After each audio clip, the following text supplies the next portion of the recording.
भिंडी के खेत में ससुराल।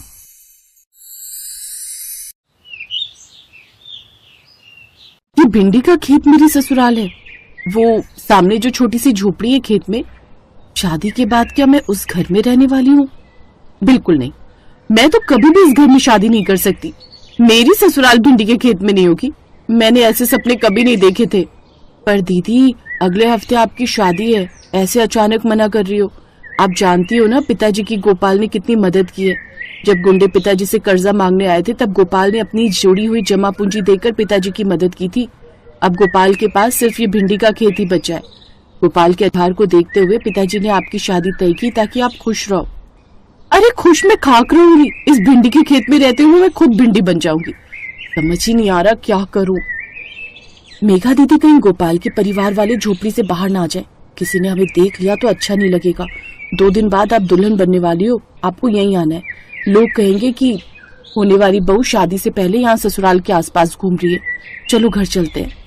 मेघा और गौरी दोनों सगी बहनें थी। मेघा बड़ी और गौरी छोटी। मेघा के सपने बहुत ऊंचे थे। उसे गांव में नहीं रहना था, उसे तो हीरोइन बनना था। रूपा, मुझे अपने भाई का पता दे दे, मैं कल ही मुंबई निकल जाऊंगी। मुझे उस भिंडी के खेत में रहकर सारी जिंदगी भिंडी नहीं बनानी। मुझे फिल्मों में आना है, बड़ी हीरोइन बनना है, बड़े पर्दे पर आना है।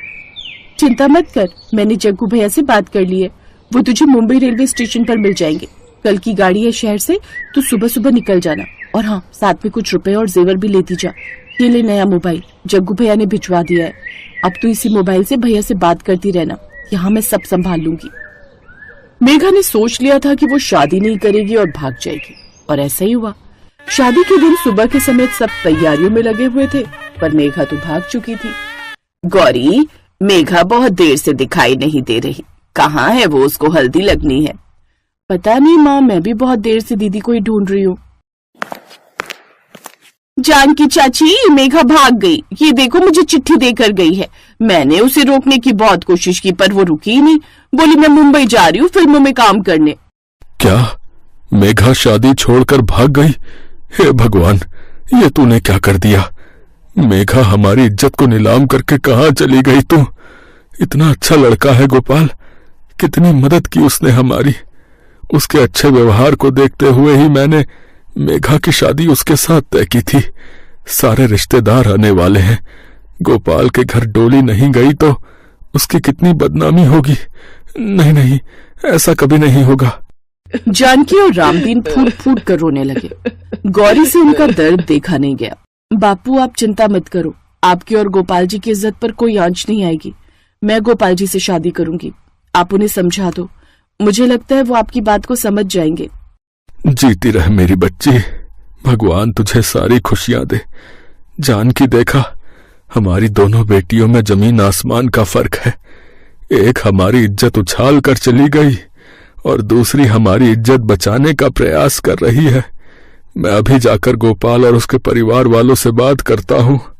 रामदीन ने गोपाल और उसके परिवार वालों से बात की। गोपाल और उसके परिवार वाले बहुत अच्छे थे। कोई रिश्ता ना होते हुए भी गोपाल ने एक इंसानियत के नाते रामदीन की पहले भी बहुत मदद की थी। अब जब ऐसी दुविधा आ गई जिसमें रामदीन भी कुछ नहीं कर सकता था, तो गोपाल ने गौरी के साथ शादी करने के लिए हाँ कह दी। और फिर शुभ मुहूर्त में गोपाल और गौरी की शादी हो गई। खूब खुशियों के साथ गौरी का गृह प्रवेश हुआ। बहू, तुम भी कहोगी कि कैसी ससुराल है भिंडी के खेत में।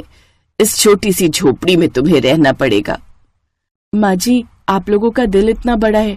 गोपाल जी ने बापू के लिए बहुत कुछ किया है। इन्होंने अपने दोस्त से उधार पर पैसे दिलवाए, अपने जुड़े हुए खुद के पैसे बापू को दिए, क्योंकि आपने खुद का घर बनाने के लिए रखे हुए थे। आपने अपनी जमीन बेच दी, जबकि आप अपना नया घर बना सकते थे। आपने हमारी मदद की। हमारे से आपका कोई मतलब भी नहीं था, सिर्फ एक जान पहचान थी। कोई इतना नहीं करता माँ जी जितना गोपाल जी और आप सबने किया। गौरी, तुम हमारे घर में लक्ष्मी का रूप लेकर आई हो, और मैं जानती हूँ तुम्हारे कदम पड़ते ही हमारे घर में सुख समृद्धि अपने आप आ जाएगी। मुझे तुम पर और अपने गोपाल पर बहुत भरोसा है।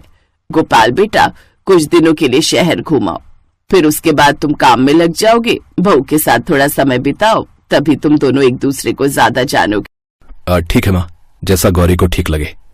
अभी सब बात कर ही रहे थे कि तभी सेठ जी आ जाते हैं। अरे गोपाल, अरे तेरे लिए भिंडी का नया ऑर्डर लाया हूं भाई। एक सेठ जी हैं जो भिंडी खरीदने के लिए तैयार हो गए हैं। तुझे जल्दी ही भिंडी की खेती बढ़ानी होगी, समझे? बहुत अच्छे दाम दे रहे हैं। और ये देख, एडवांस पैसे भी दिए हैं।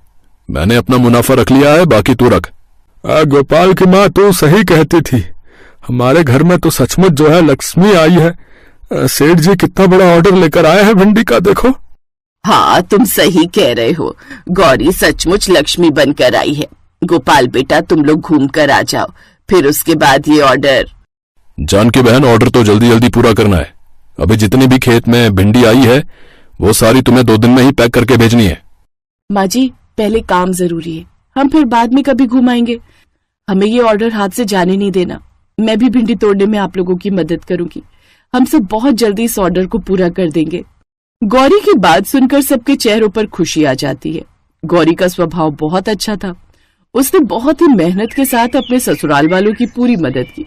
उसे अच्छे से बोरियों में भरवाया और गोपाल के साथ मिलकर अगली फसल की तैयारी की। गौरी के आने के बाद गोपाल और उसके परिवार वालों की किस्मत बदल गई। जो परिवार कल तक भिंडी के खेत में रहता था, आज भिंडी की बिक्री होने के बाद गौरी की ससुराल अब भिंडी के खेत में नहीं थी, बल्कि उन्होंने खेत के बराबर में ही एक बड़ी हवेली खरीद ली थी, जहाँ पर गौरी अपने ससुराल वालों के साथ बहुत सुख से रहती थी। एक दिन अचानक गौरी की बड़ी बहन मेघा उसके सुख में खलल डालने के लिए वापस लौट आई। गौरी, तुम लोग इतने अमीर हो गए, पर अचानक? मेघा दीदी, सब भगवान की कृपा है। बुरा मत मानना गौरी, भगवान की नहीं, मेरी कृपा है। अगर मैं उस दिन शादी छोड़कर ना जाती तो आज तुम इस घर की बहू ना होती। वैसे तो इस घर पर और गोपाल पर मेरा हक है। मैं तो तुम्हें जीजा जी नहीं कहने वाली, क्योंकि मेरे मुंह से निकलेगा ही नहीं। मैं तो तुम्हें गोपी ही बोलूंगी, जैसे पहले बोला करती थी। मेघा, पहले की बात और थी। अब मैं तुम्हारी छोटी बहन का पति हूं, इसलिए तुम मुझे गोपाल कहकर ही बुलाओ। और मुझे एक बात समझ में नहीं आ रही, तुम तो मुंबई हमेशा के लिए चली गई थी, वापस क्यों लौट आई? गोपाल ने मेघा के साथ थोड़ा रूखा व्यवहार किया, जो मेघा को पसंद नहीं आया। मेरी मर्जी, नहीं मन लगा फिल्मों में, इसलिए गांव वापस लौट आई। बस अब तो मन है किसी पैसे वाले के साथ शादी करके सारी जिंदगी आराम से रहो, पर कोई पसंद ही नहीं आ रहा। मुझे तो तुम पसंद थे। मेघा दीदी, जरा बाहर चलना, मुझे आपसे कुछ काम है। अच्छा, मेरे से काम है, चलो। गौरी मेघा को हवेली के बाहर ले गई और गुस्से से बोली, देखो मेघा दीदी, गोपाल जी आपसे शादी कर रहे थे, पर आप चली गई। आपने गोपाल को उस समय छोड़ा जब दोनों परिवारों की इज्जत का सवाल था। अब आप इस गलतफहमी में मत रहना कि आप दोबारा गोपाल को पालोगी। अब सब कुछ बदल गया है दीदी। गोपाल जी मेरे पति हैं और मेरा उनका जन्म जन्म का साथ है, इसलिए अपनी सीमा मत लांघना। आप आओ, मेरे से मिलो, मेरे ससुराल वालों से मिलो, पर गोपाल जी से दूरी बनाकर रखना, वरना मैं बर्दाश्त नहीं कर सकूंगी।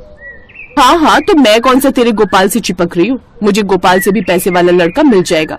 अरे जितनी मर्जी हवेली बना ले, सबको यही पता है कि तेरी डोली भिंडी के खेत में आई थी और आज भी तुम वही भिंडी बेचकर खा रहे हो। मैं भी अपने लिए पैसे वाला लड़का ढूंढूंगी, गोपाल से भी बड़ा पैसे वाला। हाँ तो अच्छी बात है दीदी, ढूंढो। मुझे अपने ससुराल वाले बहुत प्यारे हैं, मैं यहाँ बहुत खुश हूँ। आप यहाँ से जा सकती हैं। मेघा गुस्से में पैर पटकती हुई घर चली गई। उस दिन के बाद दोबारा उसकी कभी हिम्मत नहीं हुई कि वो गोपाल और गौरी के रिश्ते में दरार डाले, क्योंकि गोपाल और गौरी का रिश्ता पवित्र रिश्ता था जो मन से जुड़ा था।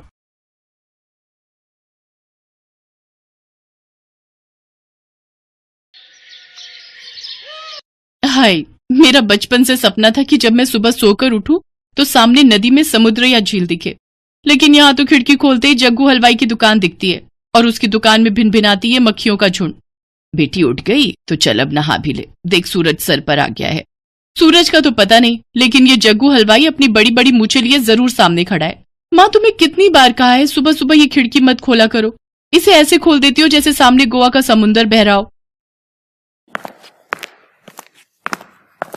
तू दुखी मत हो बेटी, तेरे लिए ऐसा ससुराल ढूंढ के लाया हूं जिसके सामने समुद्र तो नहीं, लेकिन यमुना जरूर बहती है और बहुत बड़ा मकान है उनका। देखोगी तो खुश हो जाओगी। सच में पापा? हाय, आज तो मैं बहुत खुश हूँ। नदी और उसके सामने मेरा घर, वाह वाह वाह वाह वाह। लेकिन कौन है, कहाँ रहते हैं, कुछ तो बताइए। सब पता चल जाएगा भाग्यवान। पहले तुम दोनों जल्दी से तैयार हो जाओ, हम आज ही लड़के के घर जाएंगे, क्योंकि उसके पिताजी के पैर में चोट आ गई है, इसलिए उन्होंने हमें ही अपने घर बुलाया है। इसी बहाने सोनल भी अपना नया घर देख लेगी।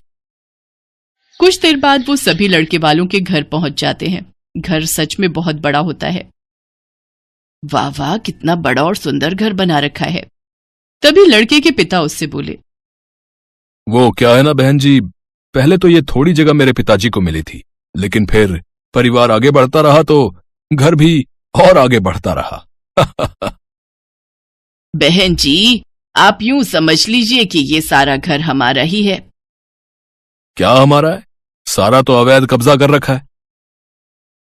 तुम चुप करो जी, अगर हम नहीं करेंगे तो कोई और कर लेता, और वैसे भी कुछ सालों में तो सरकार इसे वैध कर ही देगी।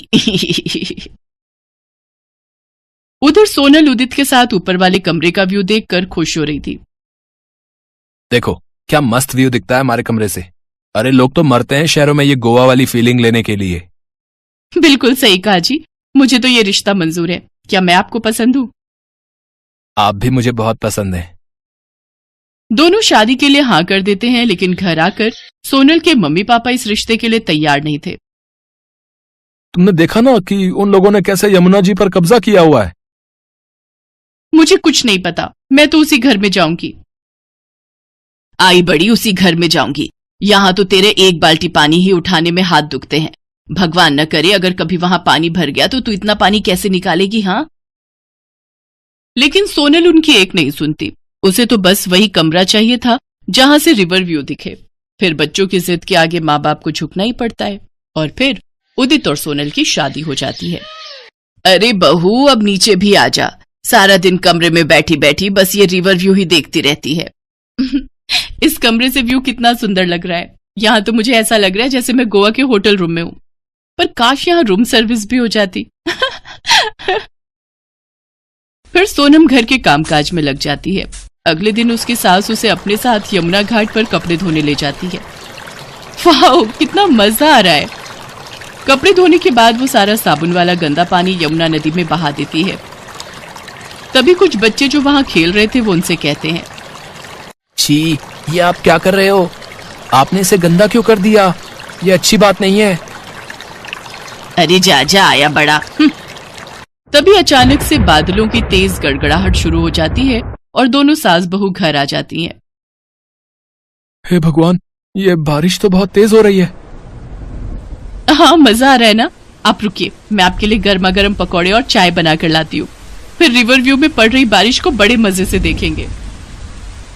इसी तरह अगला दिन शुरू हो जाता है, लेकिन बारिश रुकने का नाम ही नहीं लेती। एक तरफ जहां बहू बारिश के मौसम के व्यू के मजे ले रही थी, तो वहीं दूसरी तरफ उसकी सास और ससुर परेशान थे। देखो जी, ये बारिश तो 2 दिन से रुकने का नाम ही नहीं ले रही। याद है ना, आज से 20 साल पहले जो हुआ था? हाँ हाँ याद है। यही सोचकर तो जी घबरा रहा है। तुमसे मैंने पहले ही कहा था यमुना नदी के घर में मत घुसो, लेकिन तुमने मेरी एक ना सुनी। अब तुम उसके घर में घुसोगी तो वो भी तो तुम्हारे घरों में घुसेगी। तुम चुप करो जी। सोनल उनकी बातें सुन रही थी, लेकिन उसे कुछ समझ ही नहीं आ रहा था कि ये हो क्या रहा है। तभी फोन की घंटी बजती है। सोनल बेटा, ठीक तो हो ना? नहीं पापा, यहाँ तो बहुत मजा आ रहा है। आपको पता है, यमुना जी पहले अपने घर से 200 मीटर की दूरी पर थी, लेकिन अब वो सिर्फ 50 मीटर की दूरी पर ही रह गई है। तब तो बेटा वो पानी कल तक तुम्हारे घरों में भी आ जाएगा। तुम्हें आज ही वहां से निकलना होगा। ये सुनकर सोनल परेशान हो जाती है। इसके बाद उसकी सास उससे कहती है, जल्दी से सारा सामान बांधकर ऊपर वाले कमरे में रख दो, यहाँ कभी भी पानी भर सकता है। वो सभी मिलकर सारा सामान ऊपर वाले कमरे में रख देते हैं कि तभी नीचे पानी घर के अंदर आ जाता है। सोनल और वो सभी पानी बाल्टी से भरकर बाहर फेंक रहे होते हैं कि तभी एक लंबा सा सांप पानी में आ जाता है। सांप, सांप! वो भागते हुए सीढ़ियों पर चढ़ जाती है। ये कहाँ फंस गई मैं? इससे अच्छी तो जग्गू हलवाई की दुकान थी। भले ही वहां मक्खियों का ढेर दिखता था, लेकिन इस तरह सांप तो नहीं आता था। तभी उनके घर बचाव दल के लोग आते हैं। जल्दी से यह घर खाली करो, यमुना कभी भी अपना प्रकोप दिखा सकती है। सभी जल्दी से घर से बाहर निकलते हैं और कुछ ही देर में उनका मकान बाढ़ के पानी में बह जाता है। ये क्या, हमारा घर सारा सामान बाढ़ में बह गया। अब हम कहाँ जाएंगे? ये क्या हो गया? हम बर्बाद हो गए। पापा, मम्मी।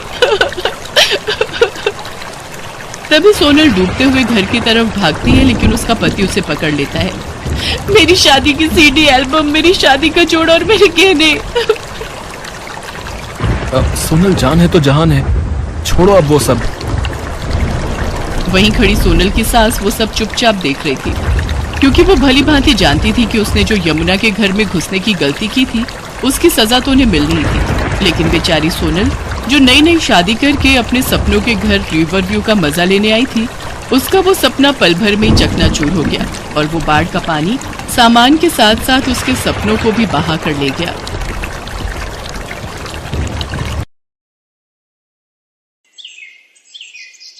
किशनपुर गांव में राघव नाम का एक व्यक्ति अपनी मां गोमती और बहन सुधा के साथ रहता था। गोमती और सुधा स्वभाव से बहुत ही तेज तर्रार थी। एक दिन राघव ने अपनी मां गोमती से कहा, माँ, मैं प्रार्थना से शादी करना चाहता हूँ। पर वो तो एक अनाथ लड़की है। भले ही प्रार्थना अनाथ और गरीब है, पर वो स्वभाव की बहुत अच्छी है। उसे परिवार में मिलजुल कर रहना आता है।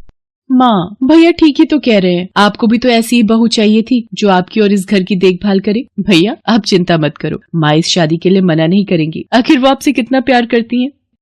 ये हुई ना प्यारी बहनों वाली बात। अच्छा, मैं अभी बाजार होकर आता हूँ, फिर साथ में बैठकर कुछ अच्छा खाएंगे। तूने मुझे रोका क्यों? गरीब अनाथ लड़की को भला मैं अपने घर की बहू कैसे बना लूं? माँ, तुम समझती नहीं हो, थोड़ा तो दिमाग लगाया करो। आप बहुत समय से कह रही थी ना कि आपको इस घर में नौकरानी चाहिए, तो समझ लो कि नौकरानी आ रही है। दोनों बैठकर आराम से मजे उड़ाएंगे और भाभी काम करेगी। मेरी बेटी कितनी समझदार हो गई है। आखिर गई तो तू मुझ पर ही है ना। चल ठीक है, आने दे इस नौकरानी को घर में। अच्छे से काम ना निकाला तो मेरा भी नाम गोमती नहीं। राघव प्रार्थना से शादी कर लेता है। प्रार्थना बहुत ही सुंदर थी और स्वभाव की बहुत ही अच्छी।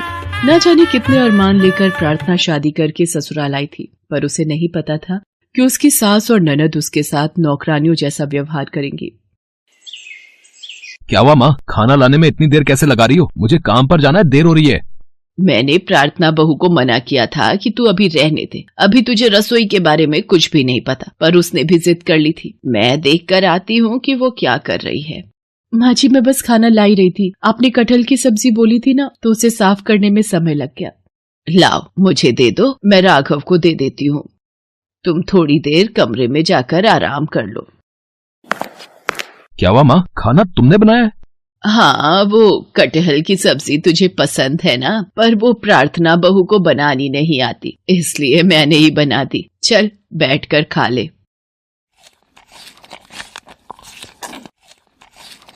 अरे वाह माँ, कटहल की सब्जी तो तुमने बहुत ही स्वादिष्ट बनाई है। अच्छा, मैं काम पर जा रहा हूँ। राघव काम पर चला जाता है। गोमती और सुधा इसी तरह प्रार्थना से नजरें बचाकर राघव से झूठ बोलती थी। गोमती और सुधा को तो बस इसी मौके का इंतजार था। वो दोनों सीधे प्रार्थना के कमरे में जाती हैं। ओ महारानी, बहुत हुआ आराम, चल अब काम पर लग जा। पर माँ जी, मैंने तो रसोई का सारा काम समेट लिया, अभी तो कोई काम ही नहीं बचा है। देखा माँ, इसकी तो जुबान भी निकल आई है। जैसा मैंने कहा है वैसा करो चुपचाप। कपड़ों का ढेर लगा हुआ है, पहले वो धो लो और उसके बाद रसोई में बर्तन पड़े हैं, वो भी करने हैं। चलो माँ, कर लेगी अपने आप, नहीं करेगी तो करवाना हमें आता है। बेचारी प्रार्थना सारा दिन घर के काम करती रही। गोमती और सुधा इसी तरह प्रार्थना पर अत्याचार करती रहती थी, पर बेचारी प्रार्थना किसी से भी कुछ नहीं कहती थी। वो चुपचाप सारे काम कर लेती थी। प्रार्थना, तुम्हें यहाँ किसी चीज की कोई कमी तो नहीं है ना? तुम मेरे साथ विवाह करके खुश तो हो ना? अगर मैंने इनसे माँ जी और सुधा दीदी के लिए कुछ भी कहा तो ये मेरी बातों पर विश्वास नहीं करेंगे। मेरा चुप रहना ही ठीक है। नहीं नहीं, मुझे यहाँ पर कोई परेशानी नहीं है। माँ जी और सुधा दीदी मेरा बहुत ख्याल रखती हैं। बेचारी प्रार्थना अपने पति से भी इस बारे में कुछ नहीं कह सकती थी। एक दिन प्रार्थना जब चाय छान रही थी तो उसके हाथ पर गरम गरम चाय गिर गई, जिसकी वजह से उसका हाथ जल गया। अरे, अब तुम्हारा तो पूरा हाथ जल गया है। चलो मैं तुम्हें डॉक्टर के पास ले चलता हूँ। डॉक्टर के पास जाने की जरूरत नहीं है, मैंने बर्फ लगा ली है, कुछ ही देर में ठीक हो जाएगा। अरे तू क्यों चिंता करता है, मैं और सुधा हैं यहाँ इसका ध्यान रखने के लिए। तुझे जरूरी काम से दूसरे गांव जाना है ना, फिर तुझे आने में रात हो जाएगी। माँ जी ठीक कह रही हैं, आप अपने काम से जाइए, आपका जाना जरूरी है। ठीक है, फिर मैं जाता हूँ, तुम अपना ध्यान रखना, ठीक है? राघव को गए अभी कुछ ही देर हुई थी कि अचानक सुधा आई और गोमती से बोली, माँ अब रसोई का काम कौन करेगा? इसने तो हाथ जला लिया है। मेरी सहेलियां आ रही हैं, मैं उन्हें क्या खिलाऊंगी? अरे तू चिंता क्यों करती है, यही बनाएगी खाना सबके लिए। और वैसे भी राघव रात तक वापस नहीं आने वाला, तो उसको कुछ पता ही नहीं चलेगा। और अगर इसने अपनी जुबान खोली तो फिर ये नहीं जानती मैं इसका क्या हाल करूंगी। प्रार्थना रोती जा रही थी और सारा काम कर रही थी। उसने अकेले ही ढेर सारा खाना बनाया और सबको खिलाया। प्रार्थना का मन बहुत दुखी था और उसके हाथ में भी दर्द था। जब सुधा गोमती के साथ अपनी सहेलियों में व्यस्त थी, प्रार्थना रोती हुई चुपचाप घर से चली गई और रोती हुई दूर एक नदी के किनारे जाकर बैठ गई। मैं क्या करूं भगवान, मेरे ऊपर इतने अत्याचार हो रहे हैं, मुझे कुछ समझ नहीं आ रहा। मैं अपना दुख किसे कहूं। प्रार्थना फूट फूट कर रो ही रही थी कि तभी नदी में से एक देवी प्रकट होती है। तुम रो मत बेटी, तुम अपना दुख मुझे कह सकती हो। आप कौन है? बेटी, मैं नदी की देवी हूँ, तुम मुझे माँ कह सकती हो। प्रार्थना नदी की देवी को अपनी सारी दुख भरी कहानी बताती है। नदी की देवी प्रार्थना से कहती है, प्रार्थना, ये एक जादुई नदी है, अपना हाथ इस नदी के पानी में डुबो दो। माँ, मेरा हाथ बिल्कुल ठीक हो गया। अब तुम्हें चिंता करने की कोई जरूरत नहीं है। जो भी तुम्हें रुलाएगा तुम्हारे आंसुओं की नदी में बह जाएगा। अब तुम बिना घबराए घर जाओ। प्रार्थना घर आ जाती है, पर तब तक राघव भी घर आ चुका था। देखा राघव बेटा, सारा घर का काम छोड़कर ये घूमने चली गई। मैंने और सुधा ने मिलकर ही सुधा की सहेलियों के लिए सारा खाना बनाया। अरे हमने तो इससे इतना कहा था कि तेरा हाथ जला हुआ है तो तू आराम कर ले। हमने इससे काम करने के लिए थोड़ी कहा था जो ये चुपचाप हमें बिना बताए चली गई। ये सब क्या देख रहा हूँ प्रार्थना, तुम्हें माँ और सुधा से क्या परेशानी है? भैया, ये तो हम दोनों से ही जलती हैं। जिस दिन से ये आपके साथ शादी करके आई है, ये हमें एक आंख पसंद नहीं करती। नहीं नहीं, ऐसी कोई बात नहीं है। मैं तो सारा खाना बना कर ही गई थी। मेरा मन उदास था, इसीलिए कुछ देर के लिए चली गई थी। अगर तू सारा खाना बना कर गई थी तो हम दोनों माँ बेटी क्या झूठ बोल रहे हैं? राघव, अगर तुझे इस पर विश्वास है तो एक काम कर, हम दोनों माँ बेटी यहाँ से हमेशा के लिए चले जाते हैं। अब तो भाभी तुम्हारी कलेजे में ठंडक पड़ गई होगी। हम दोनों माँ बेटी को घर से बेघर क्यों कर रही हो? तुम्हें तो शर्म आनी चाहिए, हमारे ऊपर झूठा इल्जाम लगाती हो। मैं सच कह रही हूँ, ये लोग मेरे से बहुत काम करवाती थी और आज भी मैंने ही खाना बनाया है। प्रार्थना रोते रोते राघव को अब तक की सारी बात बताती है, पर अचानक प्रार्थना की आंखों से गिरे आंसू एक नदी का रूप ले लेते हैं और गोमती और सुधा उस नदी में डूबने लगती हैं। नदी के ऊपर गोमती और सुधा के द्वारा किए गए अब तक के सारे अत्याचारों का चित्रण आ जाता है, जिसे देखकर राघव गुस्से में आ जाता है। राघव बेटा, बचाओ, हम डूब रहे हैं। भैया बचाओ, ये नदी हमें ले डूबेगी। माँ, सुधा, मैंने सब देख लिया है। तुम लोगों ने प्रार्थना पर कितने अत्याचार किए, पर ये बेचारी कुछ भी नहीं बोली। अब यही आप दोनों को बचा सकती है। प्रार्थना बहू, हमें माफ कर दो, हमसे गलती हो गई। हमने तुम्हें बहुत दुख दिए, हमें बचा लो। भाभी, मैंने आपको बहुत सताया, पर मैं मरना नहीं चाहती, मुझे माफ कर दो। हे नदी की देवी, ये जैसी भी है मेरी माँ समान सास और मेरी बहन समान ननद है, इन्हें माफ कर दो। इनकी तरफ से मैं माफी मांगती हूँ। ठीक है प्रार्थना, अगर तुम चाहती हो तो मैं इन दोनों को माफ कर देती हूँ। तुम सदैव अपने परिवार के साथ खुशी से जीवन यापन करो, मेरा आशीर्वाद तुम्हारे साथ है। गोमती और सुधा को एहसास हो गया कि हमें कभी भी किसी के साथ बुरा व्यवहार नहीं करना चाहिए, नहीं तो बुराई हम पर पलट कर आती है।